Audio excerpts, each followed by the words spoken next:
Boa noite, senhores e senhoras. Vou falar em um português que é o meu português. Está melhorando. Vou tratar de evitar as construções com subjuntivo, que não domino muito bem. Mas é uma honra realmente de estar presente aqui, mas também um desafio. Um desafio porque vou falar de teorias dentro da sociologia, vou falar com a filosofia e numa perspectiva acadêmica. Mas eu acho que uma boa teoria sempre é uma janela no mundo, mas também uma janela que reflete o mundo. E podemos ver que todas as tentativas contemporâneas para interpretar este mundo, de uma maneira ou de outra, vão se referir a essas teorias. Bom, a palestra que eu vou fazer para começar é sobre o novo movimento teórico. É um movimento que começou nos anos 80 e que tem grandes figuras, o Habermas, o Giddens, também o Pierre Bourdieu, e vou realmente tratar depois da era dos epígonos, precisamente da teoria da sociologia, depois de Bourdieu, depois de Giddens, depois de Habermas. Estou fazendo um livro sobre este assunto. Na verdade, já assinei um contrato com uma editora francesa para precisamente escrever sobre essas novas teorias na sociologia mundial, mas o prazo já passou e diria como Stendhal, que o livro está pronto, só preciso de escrever. Tudo bem. Para fazer uma história da sociologia recente, a primeira questão é como vamos reconstruir a história das ideias. Temos várias possibilidades. Podemos simplesmente escolher as figuras, as correntes, as escolas, e vamos fazer um pouco disso. Vou falar de figuras, sociólogos franceses, ingleses e alemães. Outra maneira seria de tratar de temas, de tópicos, a modernização, modernidade, grande tema da sociologia, subjetividade ou a globalização, vai ter um pouco disso também, mas digamos no pano de fundo. Outra questão, não somente que, mas como. Como tratar essas teorias. Eu acho que uma história da teoria tem que ser uma história teórica. Isso significa que ela tem que tratar das grandes questões que todo sociólogo tem que tratar. Questões da unidade de análise. Questões sobre o conceito de ação. Questões sobre a visão da sociedade. Questões sobre a história mesmo da sociologia e as afinidades com alguns correntes. Uma outra posição é mais contextual, que diz que uma história, para entender a história, tem que saber com quem ou contra quem os teóricos estão argumentando. Mas acho que essa contextualização é importante. Mas quando se trata da história recente, contemporânea, claro que não pode fazer uma história sem tomar posição precisamente no campo mesmo. Tem uma coimplicação. Isso vem simplesmente da temporalidade. Mas muito importante também é as espacialidades, o lugar. Eu vou tratar de teorias europeias, mas no final vou tentar de explicar por que essas teorias europeias não se aplicam aqui no Brasil e, na verdade, atrapalham o entendimento. Então, a contextualização é muito importante também. Bom, a história que vou contar é a história dos últimos 30, 40 anos. Mas para contar essa história, vou ter que voltar um pouco no tempo, no início da sociologia mesmo. A filosofia, sabemos, emergiu na Grécia antiga. A sociologia é muito mais recente. Emergiu na Europa no século XIX. E a sociologia clássica é formada por, em geral, três figuras. O Karl Marx, que não se considerou sociólogo. O Emile Durkheim, francês. E o Max Weber, alemão. Sociólogos têm uma obsessão. Sempre têm que voltar para os clássicos, os pais fundadores. Isso é maneira simplesmente de construir uma continuidade, de construir uma tradição. Depois, digamos, início do século XX, uma primeira síntese. Síntese, digamos, uma tentativa de incorporar estes vários pensadores num quadro único. A figura central lá é um americano que se chama Talcott Parsons, e que dominou a sociologia não somente americana, mas mundial, durante quase 20 anos. Nos anos 60, digamos, o zeitgeist, o espírito do tempo mudou, ele foi criticado. Ele desenvolveu uma teoria funcionalista, uma visão consensual da sociedade, que não deu muito espaço ao actor, que, digamos, pensou os indivíduos, os sujeitos, como sempre bem socializados, acceptando as regras e as normas. E a crítica veio de dois lugares. De um lado, digamos, os humanistas que diziam que tem que dar mais espaço aos indivíduos, às ações, à perspectiva subjetiva. E, do outro lado, uma crítica que veio da esquerda, dos marxistas, que precisamente diziam que o Parsons é um conservador, em vez de consenso, precisamos de focalizar sobre os conflitos.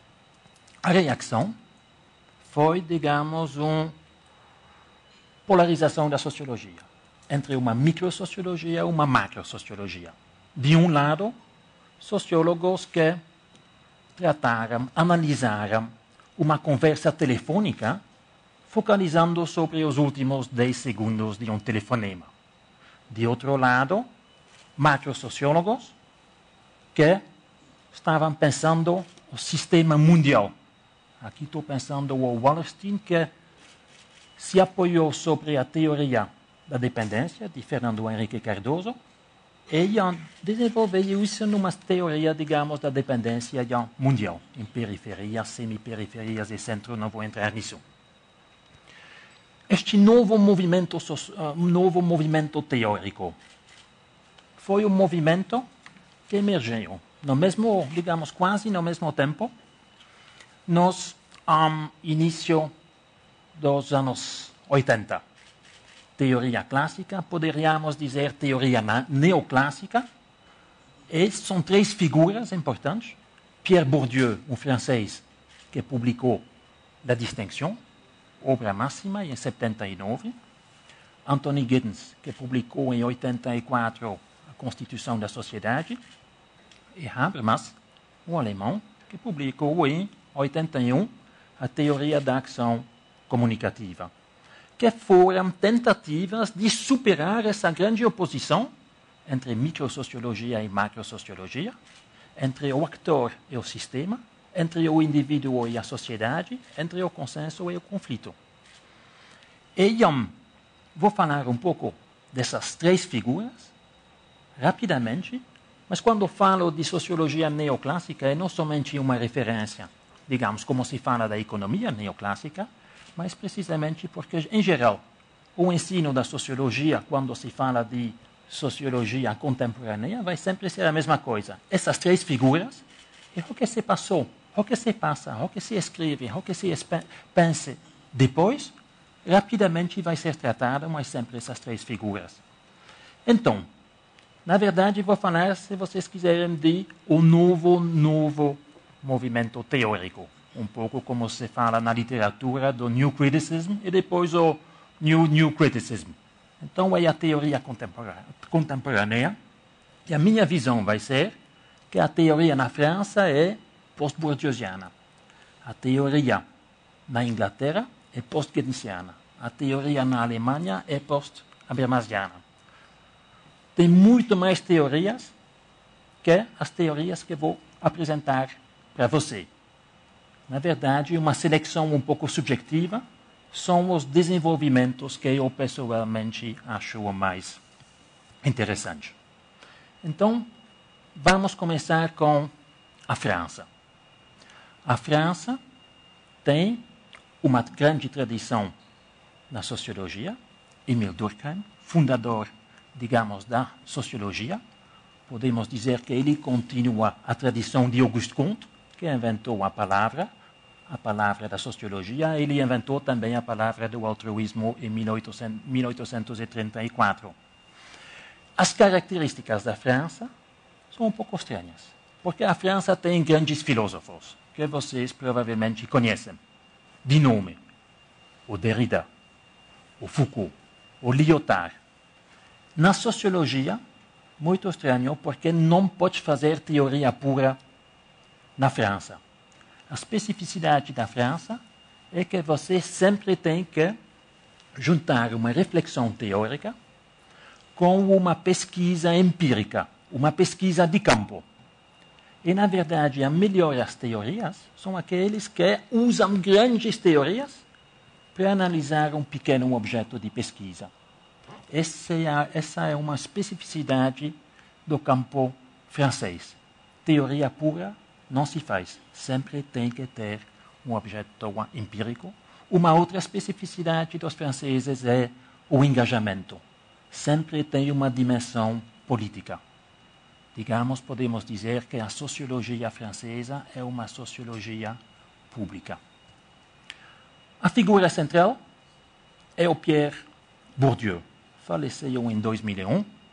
Grande figura. Para mim, sem a menor dúvida, é o maior sociólogo dos últimos 50 anos. Você pode gostar dele ou não. Pode pensar com ele, contra eles, mas não dá para ignorar. Ele veio da filosofia, depois passou para a antropologia e terminou na sociologia. Todas as ideias centrais foram desenvolvidas num espaço de alguns anos, entre 64 e 71. E depois ele continuou durante 40 anos a, digamos, pensar as implicações dessas intuições iniciais. Agora, a recepção do Bourdieu é muito, muito forte. Não pode mais abrir um jornal, digamos, científico na sociologia, ou no mínimo vai ter um artigo sobre Bourdieu, sobre os conceitos centrais dele. Os conceitos centrais dele são o campo, os hábitos e a violência simbólica.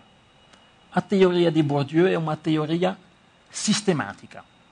Ele vem da filosofia, vai introduzir, digamos, um olhar bem teórico, mas um olhar disciplinado, porque o métier, o ofício do sociólogo é precisamente de analisar questões empíricas, no caso dele, analisar a reprodução das desigualdades nas sociedades de classe.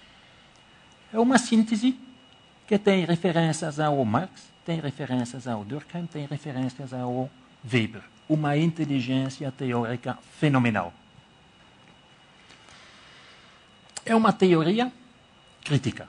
Na França, a referência é a sociologia critique, uma crítica da sociedade, uma crítica, na verdade, da dominação, é uma teoria da dominação. 3 conceitos centrais. Campo. Campo simplesmente é um sistema de relações entre posições, disposições e tomadas de posições. Isso é bem abstrato, mas podemos pensar, por exemplo, a educação. No campo da educação brasileira, por exemplo, no secundário, sabemos que temos escolas privadas e escolas públicas. Na universidade, temos escolas privadas, universidades privadas e as federais, que claramente são hierarquizadas. O campo, precisamente, é a totalidade de instituições, neste caso, a educação, e como ele é interessado no campo da produção e do consumo de ideias, ele vai focalizar muito sobre as universidades. Então, para entender o que se pensa num país, ou numa universidade, por exemplo, na USP, claro, não pode pensar a USP sem ver com quem ela está em competição. Então, uma visão estrutural. O hábitos é a interiorização do campus, precisamente. Quando você está num certo olhar, ou num certo lugar, precisamente vai ter uma disposição quase corporal de interpretar, de ver o mundo, e podemos, por exemplo, pensar a um aluno que vem, digamos, das classes populares e que vai entrar numa universidade de elite. Precisamente, se ele vai entrar lá, já podemos até certo ponto dizer sobre quais temas ele vai trabalhar. Claro que ele vai ter desvantagens, porque ele vem de um meio onde, digamos, as ideias não são tão importantes. Um filho de um médico, claramente, vai ter essa cultura infusa, um capital cultural, que outro não vai ser. Isso pode ver precisamente na maneira de, como dizer, de interpretar o mundo. A violência simbólica, o terceiro campo, é precisamente uma teoria da ideologia que vai naturalizar a desigualdade. E sempre, em Bourdieu, tem estes três conceitos que ele vai interrelacionar numa teoria só. Problemas com Bourdieu, reprodução. Não tem muito espaço para a transformação, para a transformação da sociedade e a reflexividade individual. Se você vem de uma classe, o seu futuro já está designado, digamos, antes de você entrar na cena. Então, a sociologia francesa, agora, os desenvolvimentos mais interessantes, acho que são post-bourdieusianos. Interessante que, digamos, os teóricos mais interessantes são ex-colaboradores de Bourdieu. Bourdieu mesmo, que, digamos, criou uma escola, um pouco como uma igreja, um pouco como uma capela, muitas brigas, muitas excomunicações, toda forma. Essa relação é importante, porque eu vou falar de dois desenvolvimentos, duas teorias. A primeira é a sociologia pragmática, de Luc Boltanski e Laurent Thévenot. Talvez você conheça melhor o irmão de Luc Boltanski, que é o Christian Boltanski, que é um artista. E depois vou falar da teoria do acto regis de Bruno Latour. Vamos começar com Luc Boltanski.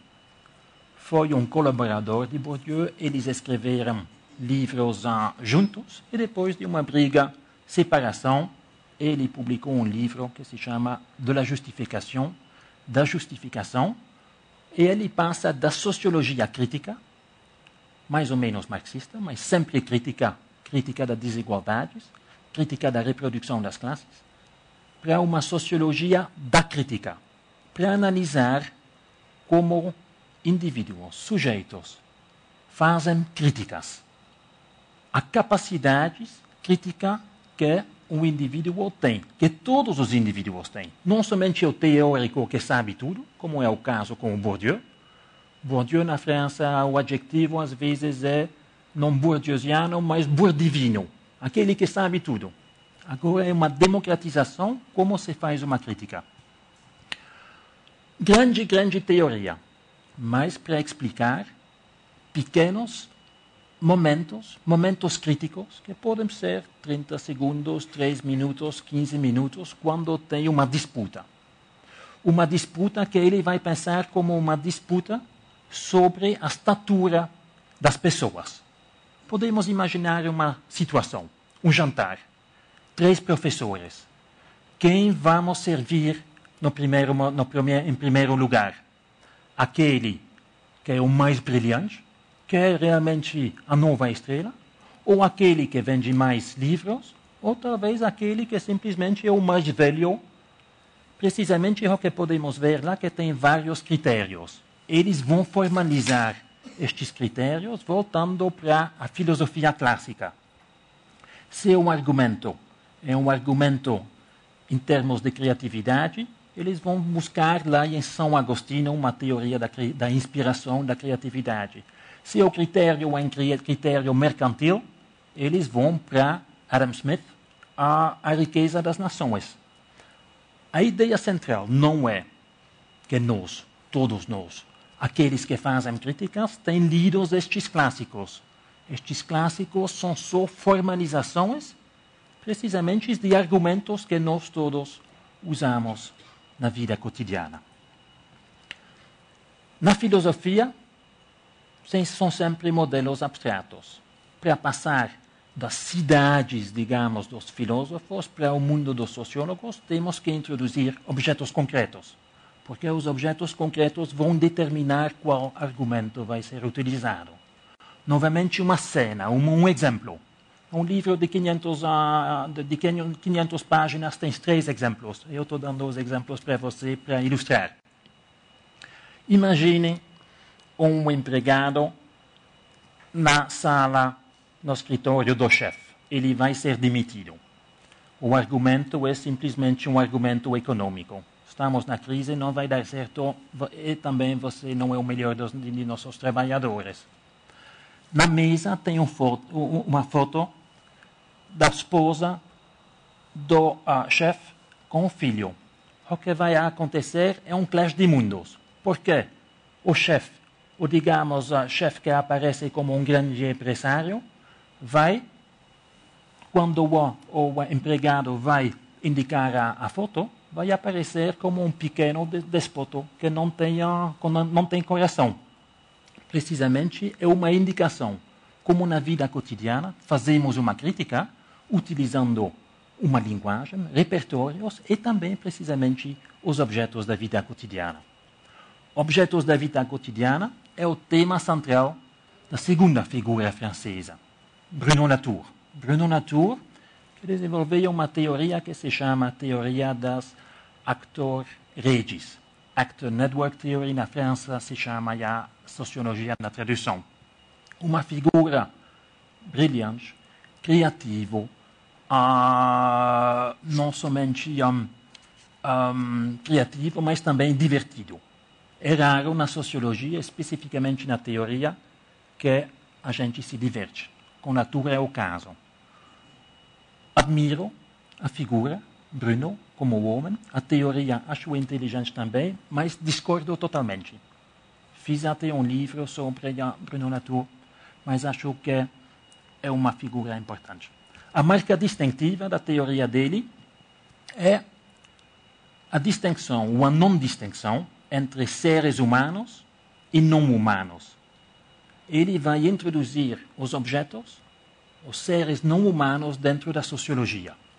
Ele vem dos estudos da ciência. Acho que podemos oferecer um sumário dessa grande teoria em 3 frases. A primeira frase é: a natureza é social. Ele fez uma etnografia do laboratório dos científicos. E o que se vê nos laboratórios é como a natureza não é somente analisada, mas é construída. Os fatos científicos não são fatos naturais, são fatos científicos, fatos sociais. Precisamente construção, mas podemos também dizer deconstrução. A verdade científica é social e historicamente determinada. Segunda frase. O social é natural. Ele está dizendo que o problema com a sociologia, desde o início, é que sempre tem essa focalização sobre os seres humanos. Mas uma sociedade é impossível sem objetos. Essa palestra não será possível sem cadeira, sem mesa, sem um papel e, claro, também sem as câmeras de nossos amigos aqui presentes. A terceira ideia vai ser E a sociedade, precisamente, temos que analisar a sociedade como uma rede sociotécnica que vai integrar objetos e sujeitos numa mesma, digamos, num mesmo conjunto. Então, essa mesa, essa cadeira, vocês e eu, somos uma sociedade. E o ponto é, podemos mesmo ver lá uma teoria da globalização. O empresário que quer vender um produto, digamos uma pasta de dente, precisamente vai construir uma rede sociotécnica que vai integrar milhares de pessoas.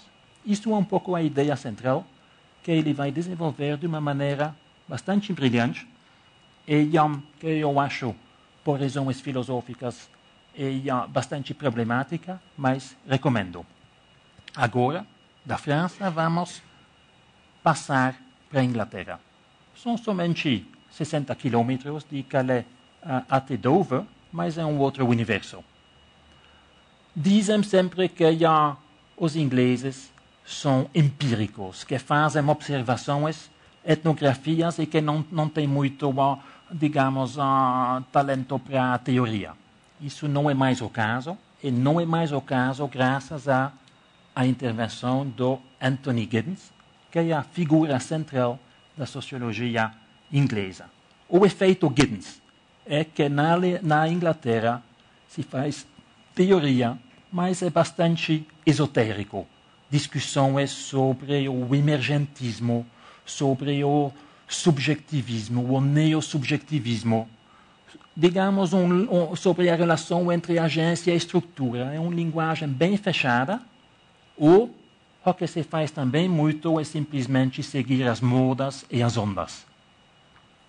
E na maioria dos casos, essas modas vêm, como com a haute couture, e também, assim com a alta teoria, vem da França, da filosofia. O Anthony Giddens, o novo Weber, uma figura muito importante nos anos 80, depois nos anos 90 começou a falar um pouco mais sobre a modernidade e foi mais fraco, e depois a última fase foi quando ele virou conselheiro de Tony Blair, o pensamento da terceira via. Podemos dizer que o Giddens é um pouco o Fernando Henrique Cardoso dos ingleses. Ele desenvolveu uma teoria da estruturação, isso é a marca, digamos, da teoria. Foi muito discutida na época, mas a ideia dessa teoria, bastante complexa, bastante eclética, é bastante simples.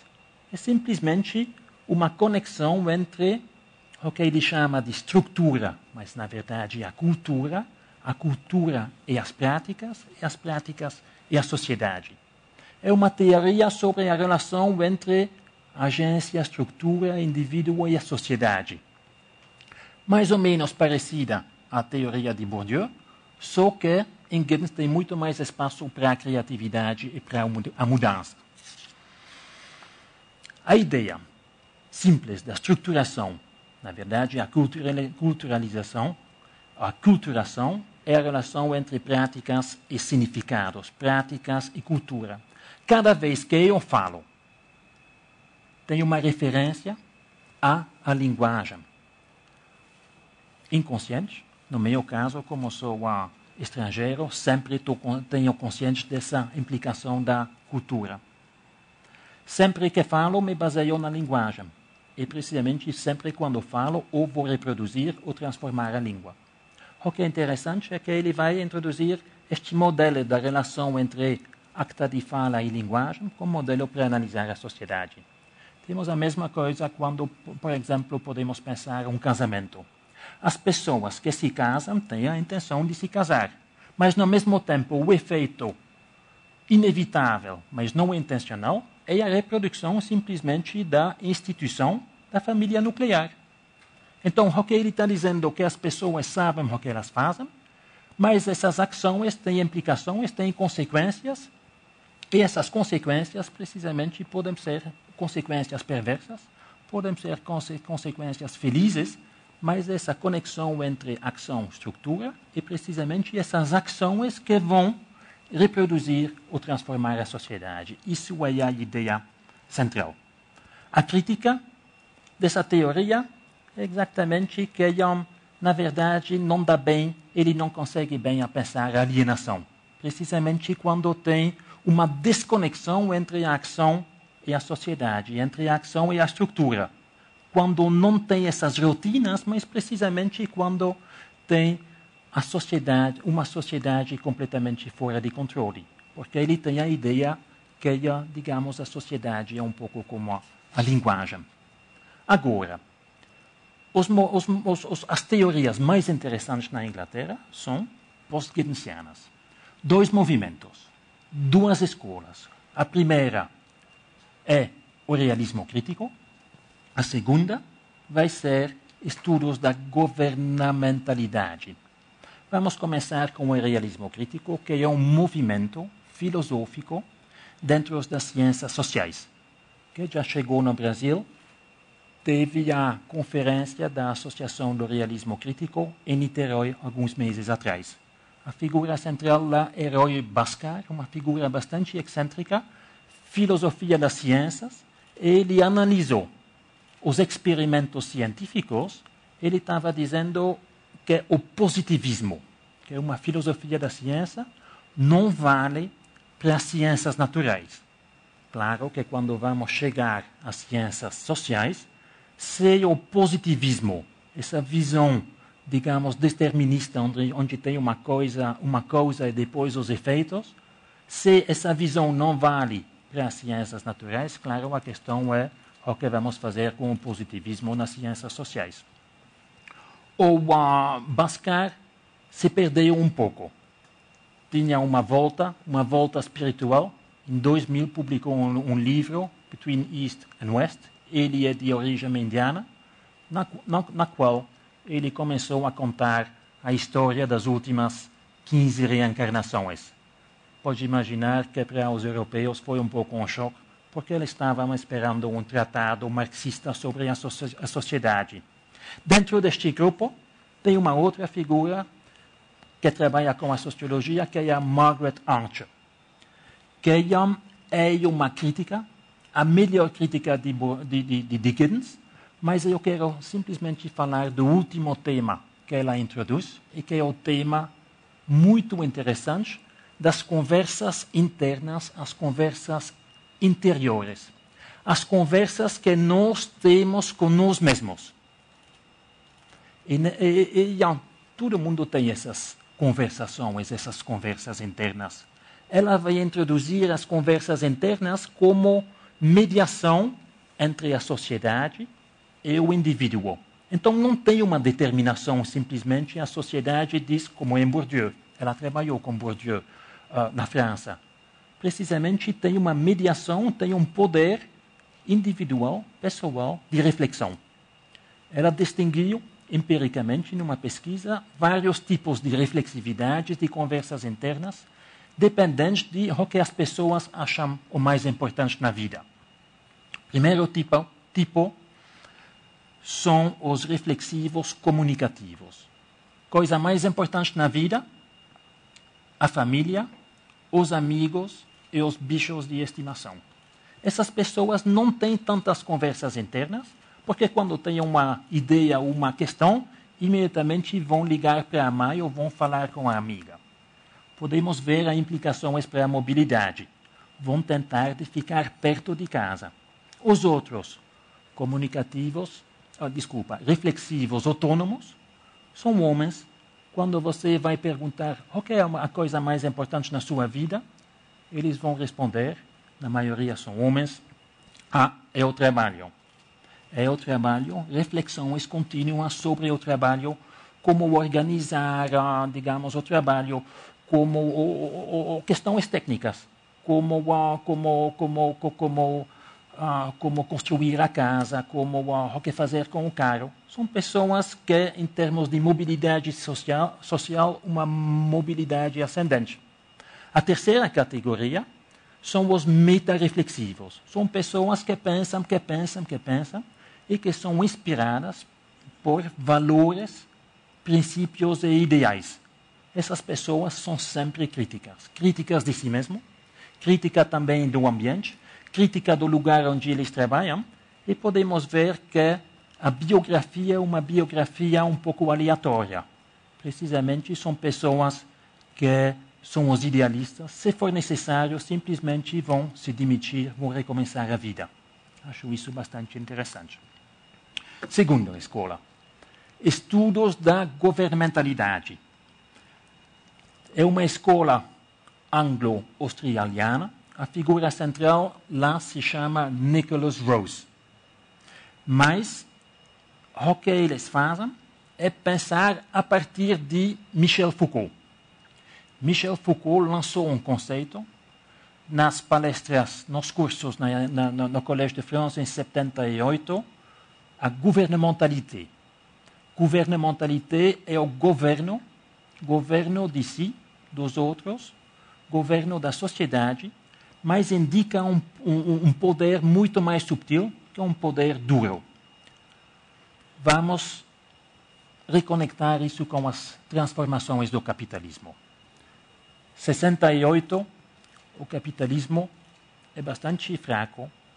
A crítica é muito, muito forte. Crítica que vem de vários meios, mas que vão dizer que é o capitalismo explorador, mas também os outros que vão dizer que o capitalismo não tem espaço para a liberdade e a criatividade. Como entender essa mudança do capitalismo, o neoliberalismo? Exatamente, o capitalismo vai incorporar as críticas e o capitalismo vai virar criativo, vai virar flexível, vai insistir sobre a criatividade, sobre a comunicação, sobre a apresentação. E a partir daqui podemos entender a noção do governo, da governamentalidade. É um poder mais sutil, é o poder não é repressivo, mas o poder é produtivo. Vai trabalhar as autoimagens dos indivíduos. O poder não age contra o indivíduo, mas através do indivíduo, trabalhando as motivações, as metas, os ideais. Busca regular, controlar os indivíduos, mas precisamente trabalhando, digamos, as aspirações. Você quer ser criativo? Tudo bem, pode ser. A governamentalidade é uma governamentalidade que vai começar com um problema. Temos um problema. Por exemplo, podemos pensar ao AIDS. Uso este exemplo porque Michel Foucault faleceu do AIDS. O que vamos ver? Temos um problema. Tudo bem. Várias instâncias vão intervir. Os médicos, os homossexuais mesmos, os ativistas, também os pastores, e vamos ver que, precisamente, para superar estes problemas, vamos ter uma multidão de discursos, de agências que vão intervir, e precisamente que vão modular as possibilidades e as aspirações dos indivíduos. Desemprego. Você está desemprego, vamos ter uma formação contínua. É precisamente uma transformação contínua. É assim que o poder funciona. E o poder funciona melhor, precisamente como quando pode funcionar com o aval do indivíduo. Agora, vamos novamente atravessar digamos lá, o mar do norte para ir para a Alemanha. As características do pensamento alemão são, em geral, que tem uma carga filosófica mais forte. Uma associação com a filosofia social, a filosofia moral e a filosofia política. Também, o que é interessante é que tem uma unidade da sociologia e das ciências, digamos, da sociedade. Então, a sociologia não é somente, digamos, a ciência da sociedade, mas também do direito, da educação, da religião. Então, uma teoria integral. E também, na Alemanha, em geral, sempre tem uma preocupação com crises sociais e as patologias sociais. Seja a alienação, seja a perda da comunidade, perda da liberdade, perda de sentido. Podemos até pensar as psicopatologias da vida cotidiana, nestes dias, especificamente a depressão e também o síndrome de pânico. Não é mais a velha neurose do qual Freud estava falando. A figura central na Alemanha é o Habermas. Habermas, que é um filósofo, talvez o maior filósofo, junto com John Rawls, dos últimos 50 anos. Ele é também, digamos, o sucessor de Horkheimer, e ele foi o assistente de Adorno. Isso é uma referência à teoria crítica da Escola de Frankfurt. Ele é a segunda geração, a figura mais importante. O que ele fez? Introduz uma mudança paradigmática dentro da filosofia, passagem de uma teoria da consciência, da subjetividade, para uma filosofia da intersubjetividade e da linguagem. É uma mudança paradigmática que tem muitas implicações, mas o que interessa a nós aqui é as implicações para a sociologia. Na teoria da ação comunicativa, ele vai introduzir dois conceitos centrais, ou digamos, talvez 4. É ação comunicativa e mundo da vida, e depois em oposição aos sistemas. A intuição central de Habermas é simplesmente que a comunicação, quando a gente fala, precisamente que estamos caminhando em direção de um consenso. Então, neste sentido, falar é o oposto da violência. Precisamente, comunicação e consenso vão juntos. Ele vai dizer, na linguagem dele, que o consenso é embutido na linguagem como o telos. Isso é uma linguagem que vem de Aristóteles, mas pouco importa. A comunicação na vida cotidiana é também o que permite a coordenação das ações. Falando, podemos coordenar as nossas ações. Graças à comunicação, também temos uma reprodução do mundo da vida. A cultura, a solidariedade, a socialização, tudo isso passa pela linguagem, pela ação comunicativa. Só que na modernidade, o que vamos ter a emergência de sistemas, subsistemas que vão emergir do mundo da vida, mas que vão se transformar em sistemas autônomos. Claro, a emergência do mercado, antes disso, a emergência do Estado. E, como é uma teoria crítica, ele vai reformular a velha categoria de Marx, a categoria da alienação, e vai falar da colonização do mundo da vida pelos subsistemas do mercado e do Estado. Nenhuma palavra sobre a colonização, como conhecemos aqui, digamos, a colonização pelos portugueses. O que é essa colonização? Um exemplo vai ser muito claro. Essas famílias. Na família, precisamente, tem a comunicação, mas essas famílias que pagam os filhos para limpar o carro estão introduzindo uma lógica mercantil que não é a lógica da família, que não é a lógica do mundo da vida. Precisamente a colonização é quando uma lógica mercantil vai entrar na vida cotidiana. Do lado do Estado, o outro exemplo, podemos pensar a um casal. Um casal que se separa. E como vocês sabem, é uma coisa de não conseguir no casamento, é outra coisa de não conseguir a separação. Quando não se consegue a separação, vai ter a intervenção do direito, dos advogados, pessoas que se apaixonaram, que precisamente vão se tratar não mais como sujeitos, mas precisamente de uma maneira bem objetiva a partir dos direitos. Colonização do mundo da vida pelo subsistema do Estado, neste caso, pelo direito. Agora, terceira geração da teoria crítica. Aqui, duas figuras. Primeira figura, Axel Honneth, sucessor de Habermas, diretor do famoso Instituto für Sozialforschung.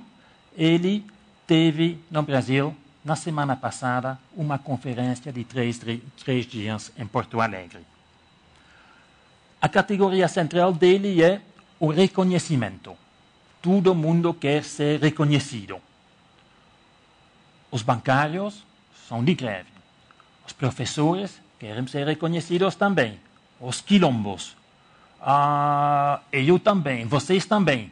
Com essa categoria do reconhecimento, ele, digamos, conseguiu dar uma voz, uma palavra para um sofrimento difuso.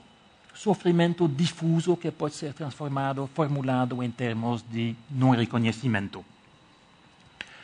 Como assistente de Habermas e sucessor de Habermas, ele vai desenvolver uma teoria crítica que vai insistir sobre a importância do reconhecimento no desenvolvimento da subjetividade. Uma subjetividade plena pressupõe o reconhecimento.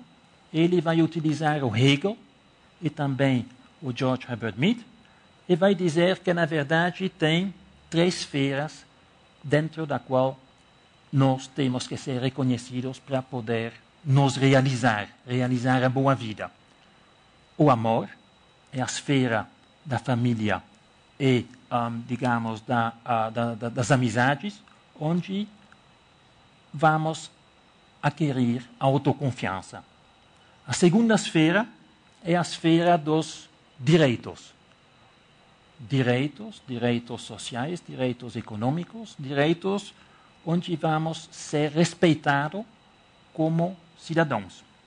A terceira fase, ou digamos a terceira esfera, é a esfera da solidariedade. É a esfera das relações industriais, onde os indivíduos são reconhecidos pela contribuição à sociedade. Precisamente essa visão, um pouco hegeliana, é o conceito da Sittlichkeit, a vida ética, precisamente a contribuição do indivíduo a um projeto comum, que é o projeto da sociedade. Essa teoria que ele vai desenvolver, precisamente vai pensar o reconhecimento como uma precondição do desenvolvimento do eu. Mas, ao mesmo tempo, já podemos ver a conexão com os movimentos sociais. Os movimentos sociais é exatamente quando um não reconhecimento individual vai ser reconhecido, vai ser interpretado como um caso bem típico. Não é somente o caso do eu, você ou um negro aqui, mas precisamente o não reconhecimento é de uma categoria mais geral e os movimentos precisamente estão pedindo o reconhecimento. A teoria é bastante forte. Eu pessoalmente acho que tem um problema, 2 problemas. Acho que essa não é uma alternativa à teoria comunicativa de Habermas. Eu diria que temos que pensar uma teoria comunicativa do reconhecimento. Segundo ponto também é que essa terceira categoria que vem de Hegel, a Sittlichkeit, é sempre difícil, é sempre confuso.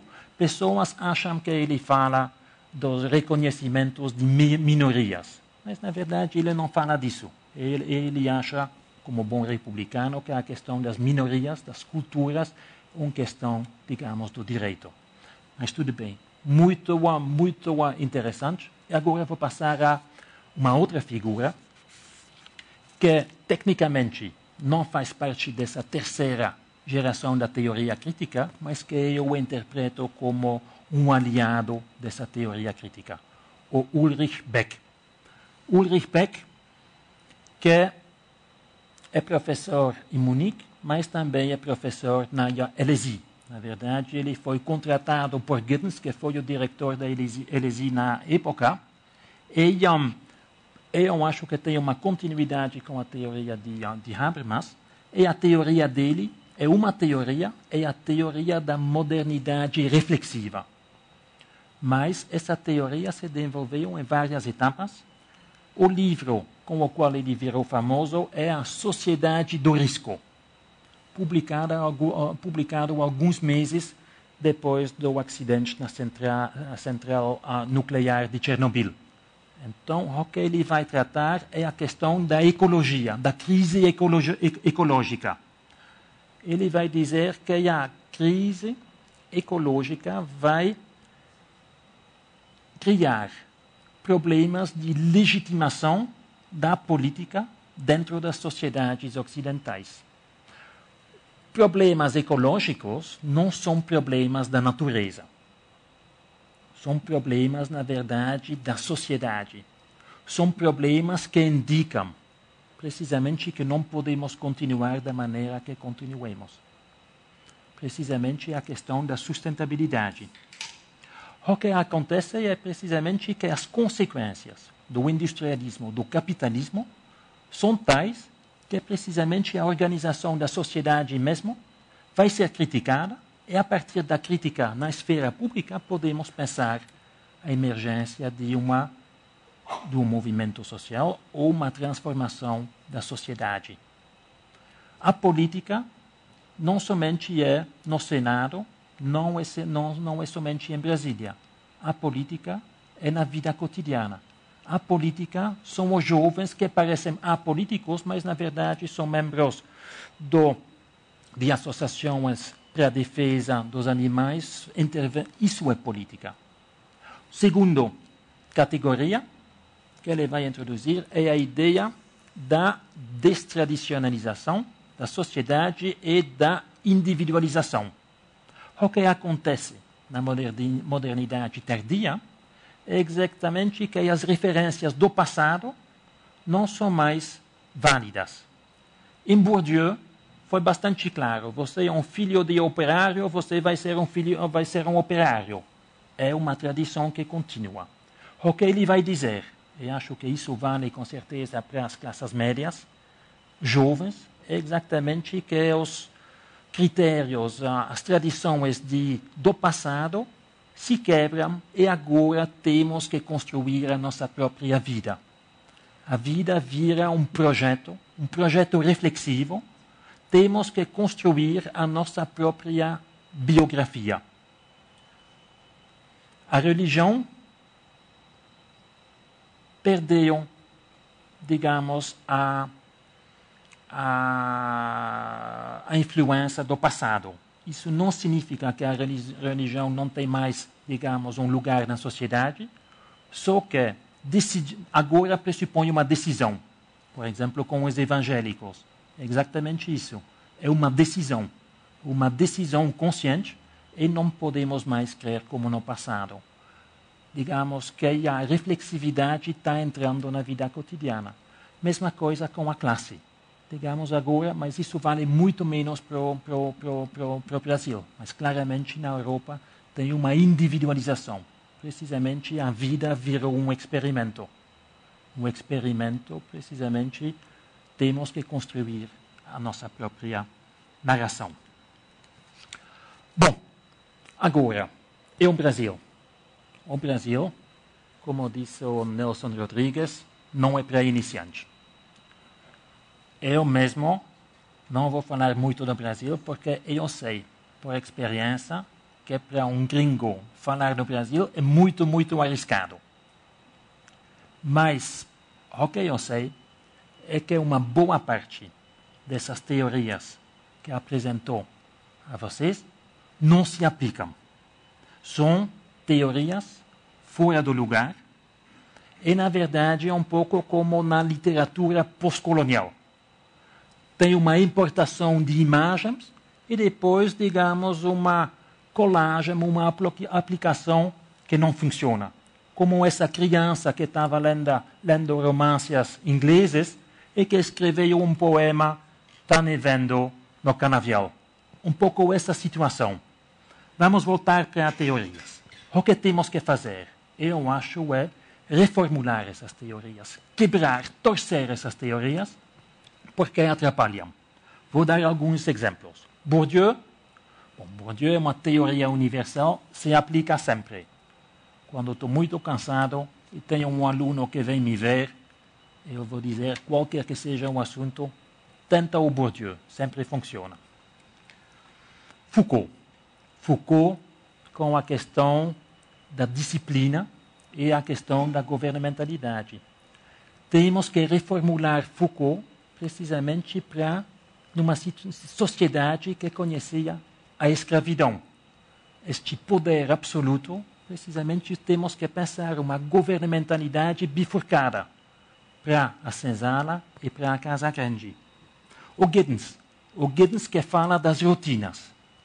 As rotinas da vida cotidiana. A minha impressão é que no Brasil não são as rotinas, é a criatividade. É sempre tentar de encontrar uma solução. Nada funciona, mas tudo bem, é assim. Temos um problema, vamos tentar de resolver. Bom, não funciona, então vamos tentar de uma outra maneira. Não funciona, então vamos deixar durante 2 semanas. E 2 semanas depois vamos tentar novamente. Isso é a criatividade, o gênio do brasileiro. Giddens não pensa bem. A sociedade do risco, de Beck. Aqui, claro, de ecológicos, bem sérios. Santos foi a cidade mais poluída, agora parece que está melhorando. Amazonas estão desaparecendo. Numa perspectiva de Beck, chegamos à conclusão paradoxal que temos que criar uma sociedade do risco. Porque tem riscos, mas quase não tem consciência. Muito paradoxal. O Habermas, colonização do mundo da vida pelos sistemas. Sistema econômico, sistema político.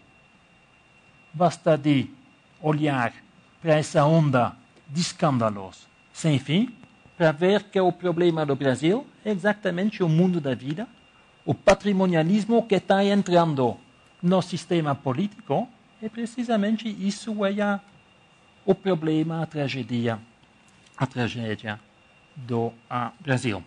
O motor, não falei dele, uma figura muito, muito interessante, é o Niklas Luhmann. Na verdade, quando falei da sociologia neoclássica, Bourdieu, Giddens, Habermas, tem sempre uma quarta figura, que é o Luhmann.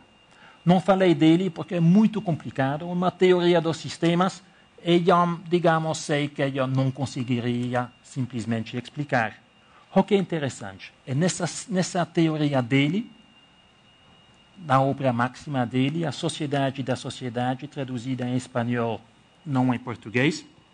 Ele tem 15 páginas sobre a exclusão, que são simplesmente um bom retrato do Brasil. É uma descrição de o que acontece com um cidadão quando ele não faz parte de nenhum sistema. Ele não tem emprego, ele não tem acesso à saúde, ele não tem acesso à educação. O que acontece quando você não tem mais acesso aos sistemas? Precisamente o indivíduo é reduzido a um corpo perigoso. Isso é a tragédia da exclusão. Precisamente quando você não faz mais parte de um sistema, você nem é mais um cidadão, é mais visto como um animal sem direitos. Então tem uma subcidadania, da mesma maneira que tem uma sobrecidadania. Aqueles que só têm direitos, mas sem deveres, e os outros que só têm deveres, mas não têm direitos. Bom, isso foi sobre o Brasil. Não sei se vocês estão interessados na minha posição. Se tenham ainda algumas minutos. Tenham? Então vou continuar rapidamente. A minha posição todas essas teorias é trabalhar em 3 campos. Filosofia das ciências sociais. Eu acho que fazer sociologia é inseparável de fazer filosofia. No sentido que tem dimensões filosóficas e a alternativa não é entre não fazer sociologia, a alternativa é entre fazer boa sociologia, boa filosofia e fazer outra filosofia. As questões da filosofia, a ontologia, a epistemologia, a ideologia, a ética, a política, a antropologia filosófica, a visão do homem, todas essas questões acho que temos que introduzir dentro da teoria, precisamente para fazer uma melhor teoria. A minha posição é que tento de integrar o realismo crítico com a hermenêutica, com a fenomenologia.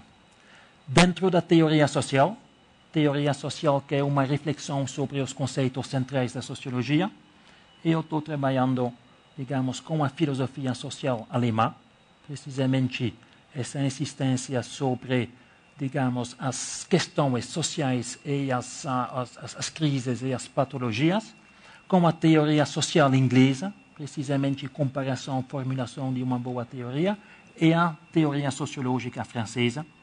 Eu acho que uma boa teoria social tem que dar uma resposta a 3 questões. A primeira questão é como vamos pensar a ação social.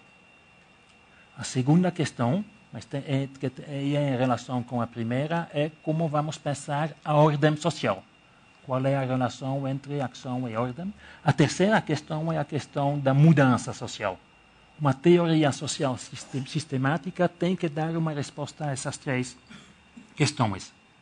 Eu gosto muito de Bourdieu. Como disse, acho que é um monumento, é o mais forte. Mas temos que ler Bourdieu numa perspectiva mais transformativa. Não somente ver a reprodução, mas ver as capacidades de transformação. Habermas, que acho muito forte, filosoficamente, uma visão normativa, o consenso, falar, discutir, conversar, chegar a um consenso, é uma visão de uma democracia participativa. Então, juntar isso para desenvolver uma teoria crítica. Uma teoria crítica, eu me situo nessa tradição, tem que pensar a dominação, as estruturas de dominação, mas também as possibilidades de emancipação. Eu, pessoalmente, devo dizer que não aguento mais essa hipercrítica. Essas teorias que sempre vão denunciar. Eu acho que a raiva é justificada, mas eu não quero fazer teoria simplesmente a partir da raiva. Eu acho que é tão importante também de pensar com o coração e de desenvolver uma teoria da emancipação, pensar a transformação social. Eu mesmo tentei de desenvolver uma teoria dos coletivos, das subjetividades coletivas, como podemos trabalhar juntos num projeto comum, mas também a transformação pessoal. A ideia das conversas internas me parece muito, muito interessante, precisamente para pensar a transformação interna, a transformação pessoal. Temos que fazer a revolução? Talvez, diria que sim. Mas a única coisa que podemos transformar agora e aqui somos nós mesmos. Então, acho que temos que começar com uma revolução interna. Teoria sociológica, terceiro âmbito, uma teoria da modernidade, na verdade, uma teoria da globalização, os grandes problemas da humanidade. A globalização, acho que certamente depois da crise, é uma indicação que a hegemonia do mundo euro-americano acabou.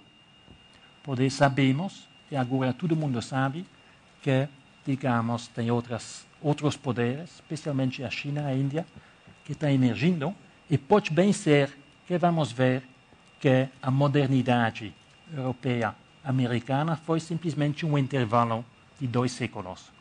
Mas a globalização é também uma indicação de uma nova civilização. Mudanças sociais radicais. Acho, de um lado, o capitalismo se transformou, se radicalizou em termos de sociologia, e é o neoliberalismo, o pós-fordismo, o pós-industrialismo. Transformações tecnológicas, a cibertecnologia, a biotecnologia, eu fiz um livro sobre a biotecnologia, também a farmacotecnologia. Precisamente podemos ver um novo horizonte que está se abrindo, e o problema é que o mundo está fora de controle. A questão é como podemos retomar o controle. Eu não estou convencido com, digamos, os marxistas que estão esperando a chegada de um novo proletariado, de preferência em Porto Alegre. Eu acho que temos que repensar o papel do Estado e pensar um Estado cosmopolita. De um lado, temos os movimentos sociais e as ONGs que falam em nome de todos, mas de onde vem a legitimidade? Não são eleitos? Quem são eleitos são os políticos, que têm a legalidade.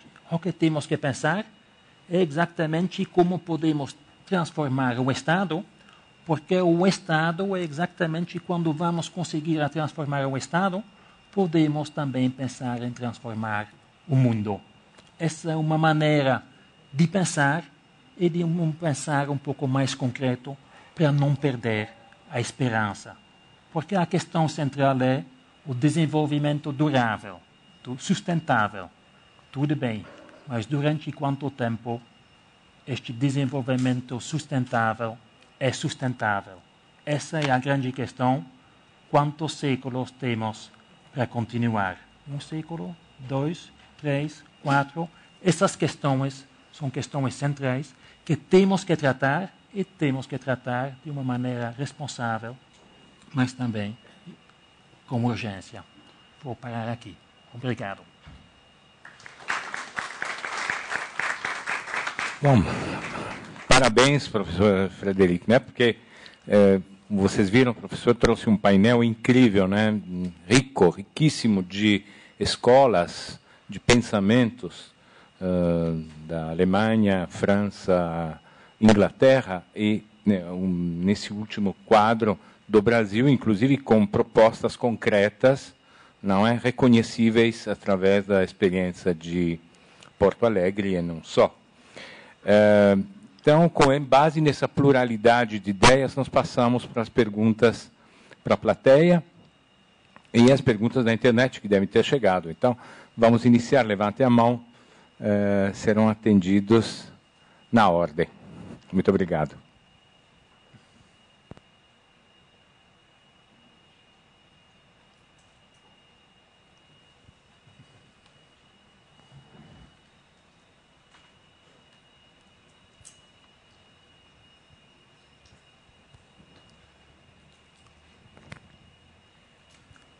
Boa noite, professor. Eu sou o Felipe, trabalho no site da CPFL Cultura, e a gente está transmitindo agora, ao vivo, essa palestra. Chegaram algumas perguntas aqui. Uma pergunta que chegou logo no começo, do Carlos Lopes, ele sempre acompanha nossas transmissões. Ele gostaria de saber o que o senhor acha de estarmos vivendo tempos hipermodernos e não pós-modernos, segundo o pensador Gilles Lipovetsky, que inclusive já esteve aqui na CPFL Cultura.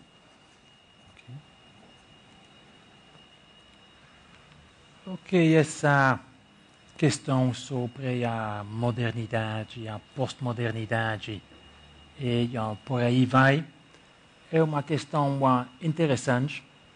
Eu gostava na época da palavra da modernidade tardia, mas na verdade eu acho que essa modernidade tardia já acabou e que estamos além dessa modernidade, com todas as características, e a impressão que eu tenho é que, da mesma maneira que os fundadores da sociologia fizeram sociologia para entender e para acompanhar as transformações monumentais do século XVIII e XIX, a Revolução Francesa, a Revolução Científica, a Revolução Industrial, precisamente que nós estamos confrontados com uma mudança do mesmo tipo e já não é muito fácil para entender aonde vamos. Acho que, para analisar, acho que temos que olhar para as dimensões principais das sociedades. Sempre vai ter o industrialismo, as forças de produção. Agora podemos ver que exatamente podemos produzir qualquer coisa.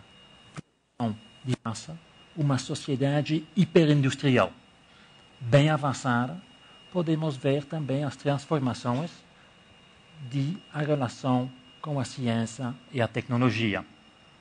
A ciência hoje em dia não é mais uma ciência pura. A ciência imediatamente é uma ciência aplicada. A conexão entre a universidade e o sistema da economia é uma conexão direta. Não se faz mais simplesmente pesquisa pura e imediatamente aplicada. Podemos pensar a cibertecnologia. Os computadores são relativamente recentes e eu escrevi o meu mestrado na mão. Agora, todo mundo está utilizando o computador. Metade da população, da humanidade, está fazendo o mesmo trabalho, todos os dias em frente do computador.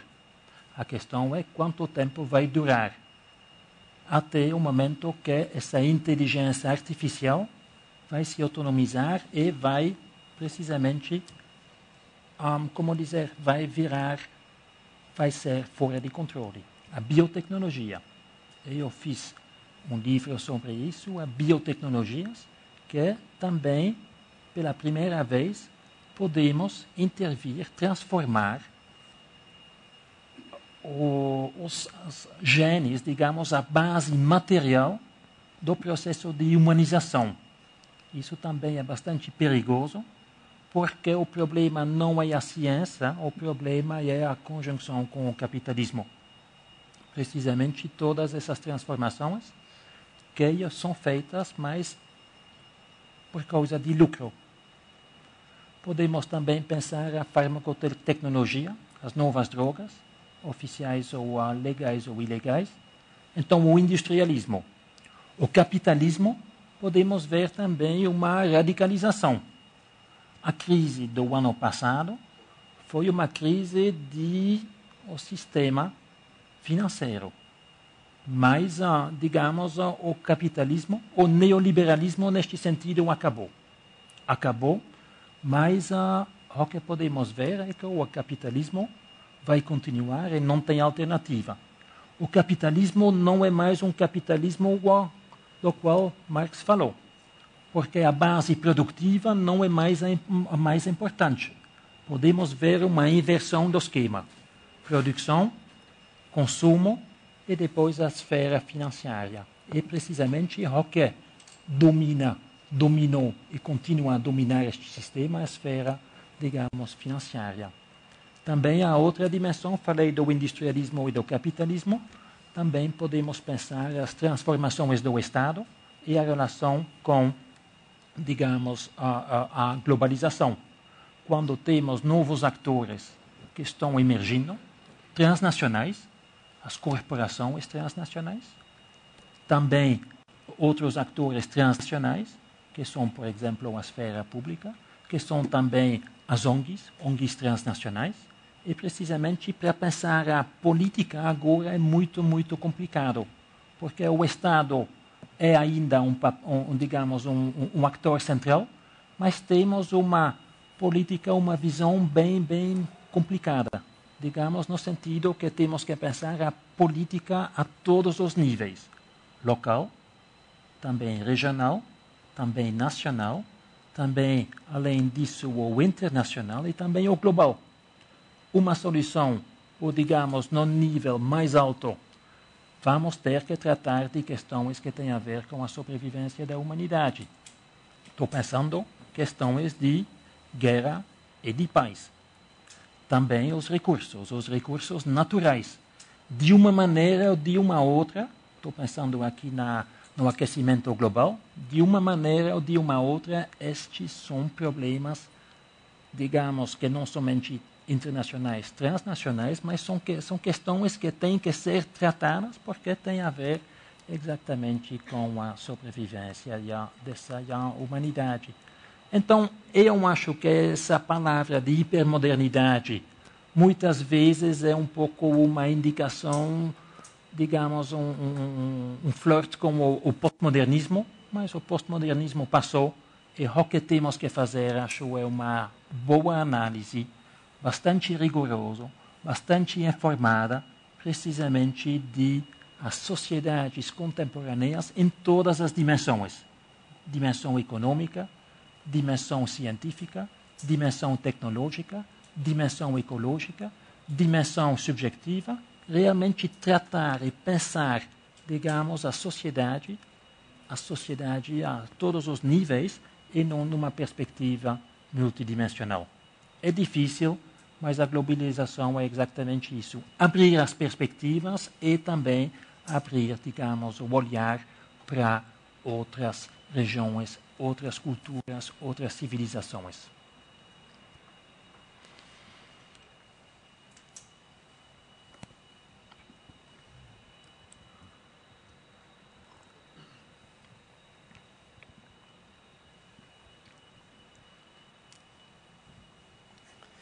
Boa noite, professor.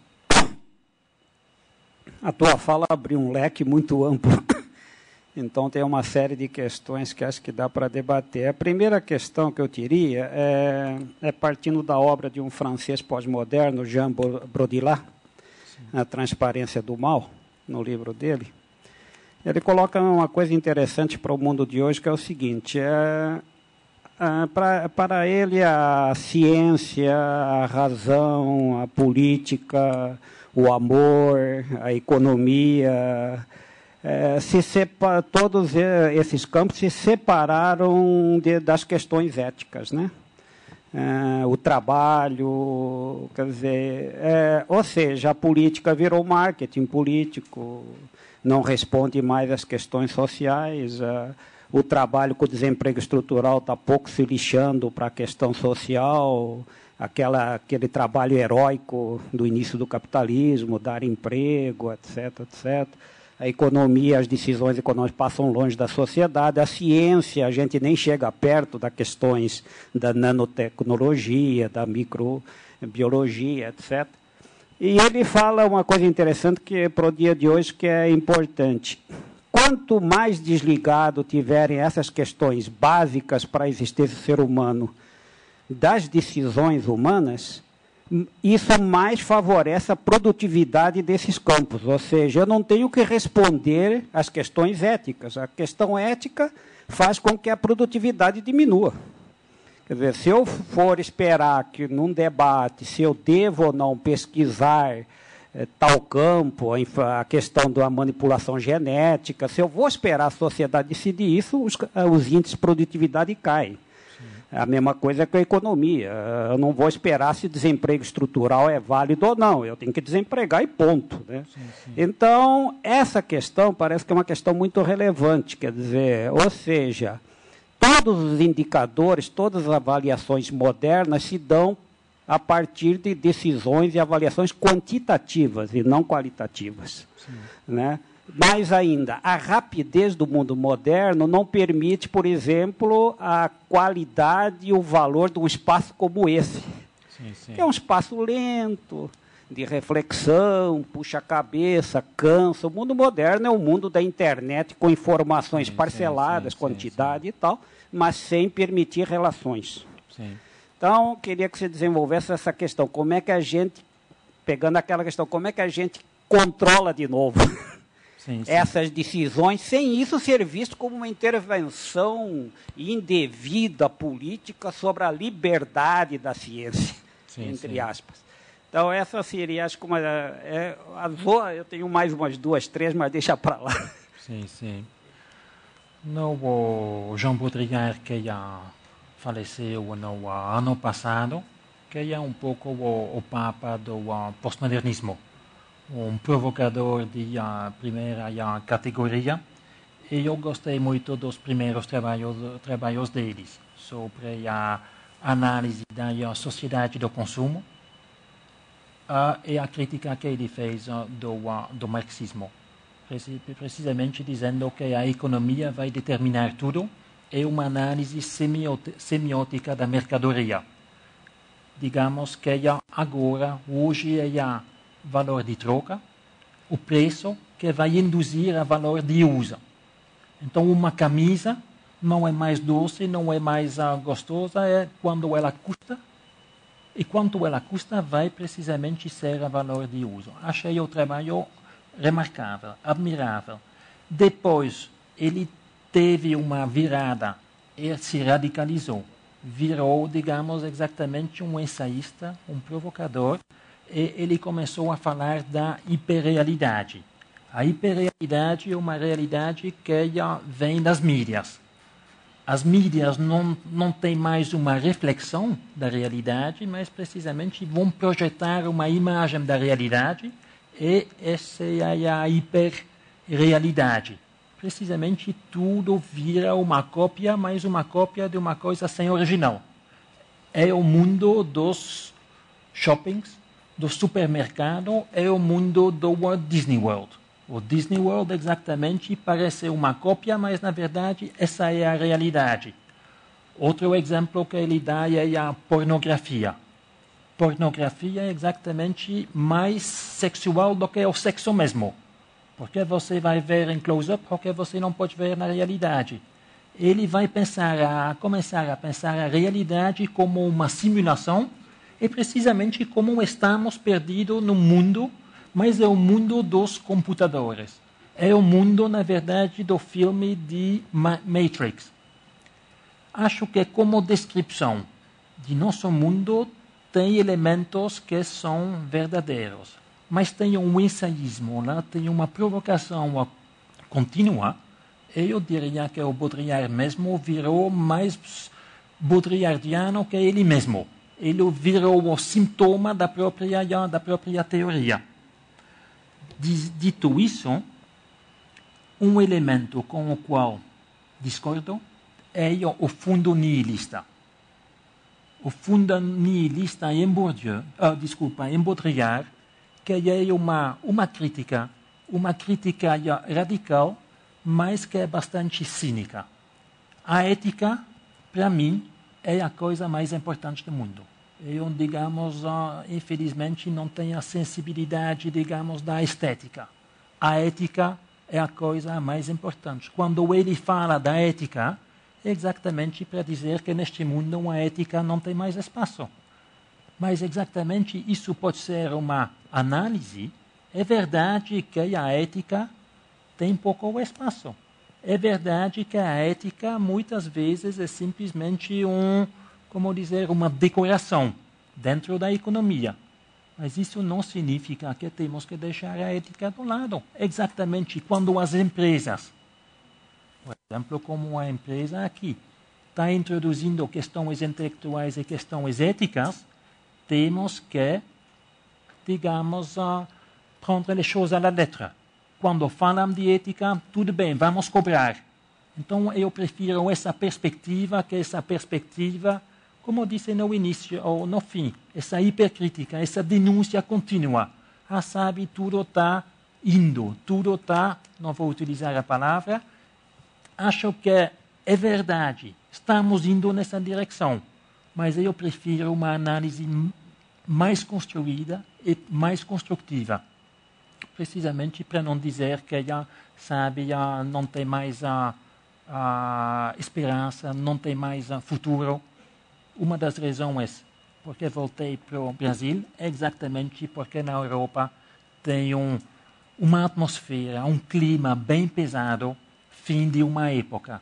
Com a crise, mais ainda. E podemos ver na Europa precisamente que é um continente que tem demais história para ter um futuro. O que gosto aqui no Brasil é exatamente uma sociedade que está se construindo. Tem, digamos, daqui 20, 30 anos, este país está avançando. E eu acho que isso é importante, precisamente analisar, digamos, as mudanças, mas com dois cenários. Um cenário mais escuro, mais preto, e um cenário, digamos, mais otimista. Mas temos que combinar o pessimismo da inteligência, uma análise fria dos perigos, com um optimismo da vontade. Precisamente olhar como podemos transformar. E precisamente sustentar os movimentos que vão na boa direção.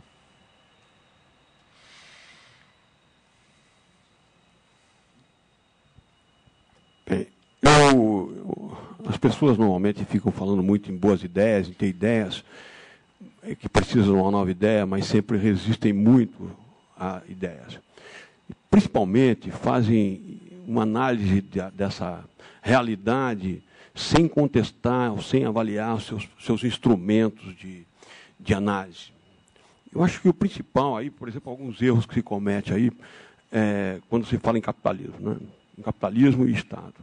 Na verdade, o mundo hoje marcha, o capitalismo é expansionista, portanto, ele é globalizante. Mas o Estado é nacionalista. O Estado é a grande oposição ao expansionismo capitalista. E o capitalismo é a única possibilidade de produção, portanto, é a única possibilidade de justiça. Não existe direito sem bens. Bens, segundo Hegel, é a propriedade. Portanto, o grande produtor de propriedade e de direito é a fábrica, e não é o tribunal, não é a força do Estado, isso aí tudo é coisa do passado. E, portanto, o que está impedindo, e o vetor é muito claro, nós estamos no fim de uma fim da era do Estado democrático, do poder democrático, com certeza.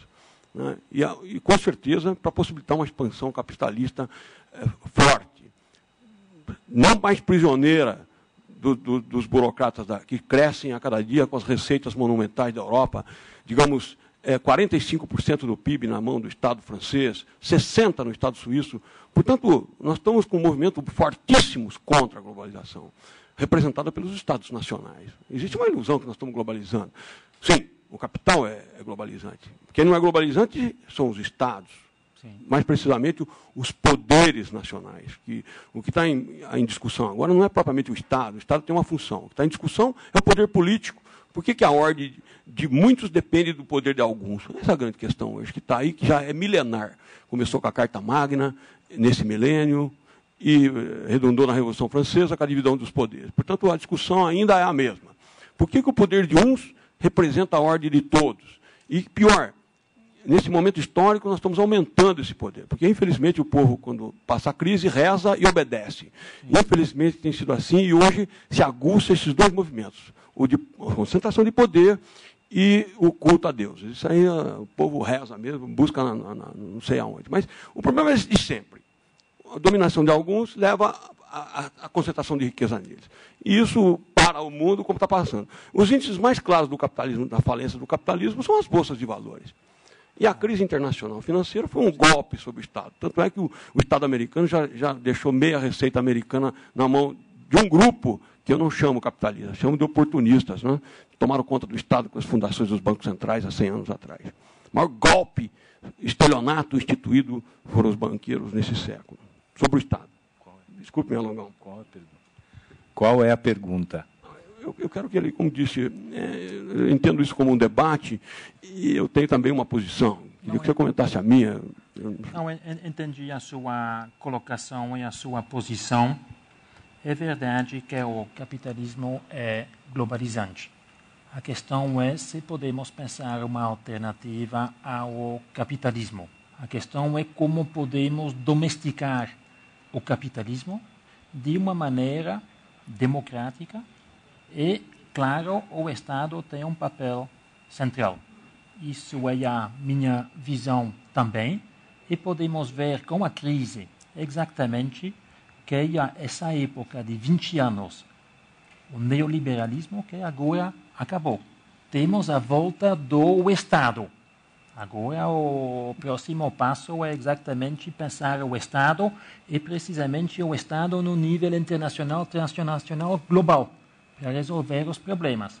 O capitalismo tem que ser combatido, sim, mas como vamos analisar o capitalismo? Eu acho que temos que analisar com um olhar frio.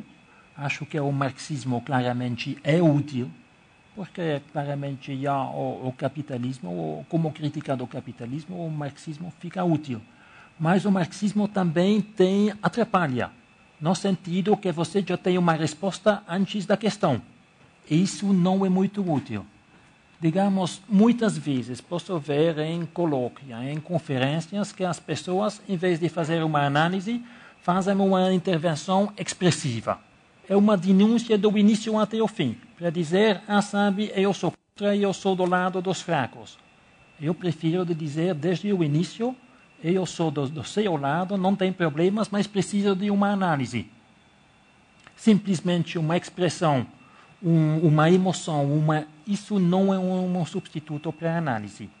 A questão do Estado e da nação também é bem complicado.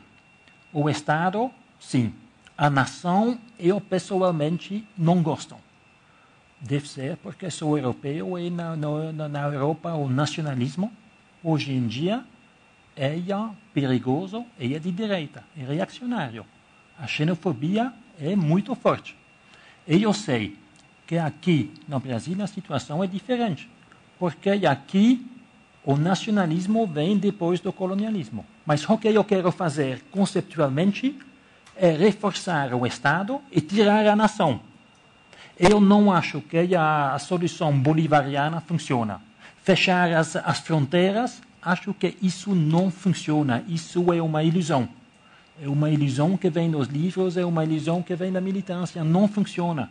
O que temos que fazer é construir blocos regionais, mas de uma maneira democrática. De uma maneira ou de uma outra, quando vamos pensar, temos que pensar além da nação. Temos que pensar, digamos, numa perspectiva propriamente cosmopolita.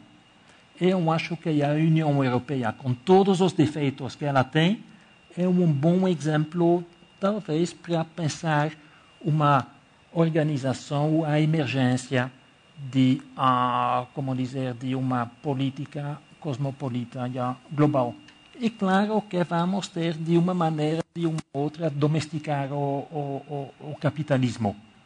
Mas como vamos fazer?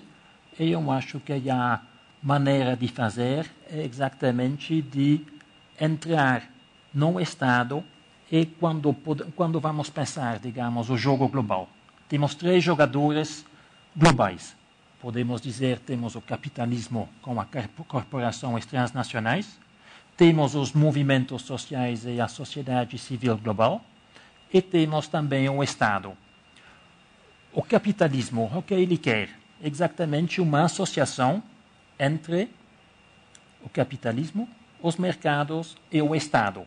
Precisamente o capitalismo quis, ou quer, utilizar o Estado, na verdade, precisamente para reforçar o mercado. O que temos que pensar é exatamente uma nova aliança, uma aliança entre o Estado e os movimentos sociais. Então, a solução é exatamente de os peritos, os expertos, entrar no Estado para transformar o Estado de dentro. Isso é um pouco uma das soluções, porque quando vamos ver, digamos, os Estados e a política internacional, sempre tem comissões, sempre tem comitês, tem comitês de expertos. Por exemplo, basta de pensar a questão ecológica. Vai sempre ter um perito que vai entrar. O que temos que fazer é exatamente politizar, digamos, os peritos. Então, contra a ciência, mas a consciência e a tecnologia subordinada ao capitalismo, precisamente politizar, como faz a Greenpeace e os outros. Então, a solução não é, digamos, radicalmente anticapitalista, mas tentar de transformar o sistema de dentro. Infelizmente, este pulo, este salto dialético, fechamos os olhos e tudo vai mudar, não funciona. Temos que, precisamente porque temos uma utopia, precisamos de ser realistas. E o inverso também. Então, sempre essa junção de uma análise fria com digamos, com uma generosidade no engajamento, a ética e a política. Professor, passamos para a última pergunta da internet. Pedimos desculpa para os outros. Temos várias pessoas querendo fazer perguntas. Estamos com o tempo esgotado, desculpe. Temos uma última na internet. Depois, quem quiser poderá falar diretamente com o professor. Obrigado. A pergunta que chegou da internet aqui pegou um pouco o gancho que você estava falando do Estado, e o Carlos Lopes pergunta sobre o conceito de esquerda e direita, se o senhor não acha ele ultrapassado, já que hoje não está tão claro quem é de qual lado, e ambos, quando chegam ao poder, se aliam aos contrários. Não, eu acho que as pessoas que sugerem que há a distinção entre a esquerda e a direita provavelmente não são pessoas da esquerda. Então, acho sempre suspeito essa questão. A distinção entre a direita e a esquerda é bem clara e tem a ver com a igualdade. Um debate, anos atrás, na Inglaterra, foi What's Left? Que é o que é de esquerda, mas o que é sobre ainda. O que é sobre é precisamente uma visão igualitária, republicana, e, neste sentido, também contra o capitalismo, porque o capitalismo é uma máquina, digamos, de criação, de geração, de reprodução das desigualdades dentro de uma sociedade, mas também dentro do mundo. Basta de pensar, de superar este nacionalismo metodológico para precisamente ver claramente que o mundo se organiza em termos de centro europeu e os Estados Unidos, a semiperiferia e a periferia. E a exploração continua. Então, eu acho que exatamente a igualdade é absolutamente central e fica um valor central para uma política. Mas acho que para pensar a política hoje em dia, precisamos, na verdade, de 3 dimensões. A primeira dimensão é a oposição entre a esquerda e a direita, que vem, na verdade, historicamente o parlamento francês com a esquerda e a direita, mas essa distinção continua válida. A segunda é a questão progressiva ou conservadora. Isso tem a ver com valores. E lá também podemos ver várias posições. As posições conservadoras, normalmente, como sempre, têm a ver com a sexualidade. É muito estranho a influência da religião, mas tem sempre a ver com valores tradicionais e em relação digamos, ao sexo. Estou pensando aqui em termos de casamento gay, aborto, e por aí vai. Mas uma terceira dimensão que me parece importante também para analisar a política é essa oposição entre o modernismo e o postmodernismo. Porque o que podemos ver muitas vezes é exatamente que a política virou simplesmente um espetáculo. Um espetáculo onde as mídias, na verdade, são muito mais importantes do que o conteúdo. Uma projeção. Basta de pensar a todos estes empresários que, de uma maneira ou de uma outra, viramos os primeiros ministros. O Berlusconi é um bom exemplo. Estou pensando também, por exemplo, na Holanda. Figuras postmodernas um pouco ambíguas. Neste caso, na Holanda, foi um político homossexual que começou até essa guerra contra os muçulmanos. E essa dimensão é muito importante, precisamente quando as mídias vão transformar a política e quando não é mais uma questão de conteúdos, mas simplesmente de aparência. De aparência e com todas as provocações. Então, acho que para analisar a política, precisamos dessas 3 distinções. Esquerda e direita, conservadora, progressiva, e moderna e postmoderna. Claro, quando vamos pensar, por exemplo, ao governo Lula, claramente um governo da esquerda. Um governo também progressivo. E também acho que a colocação, o posicionamento é mais um posicionamento moderno do que um postmoderno. Mas acho que pode ilustrar a análise da política até um certo ponto.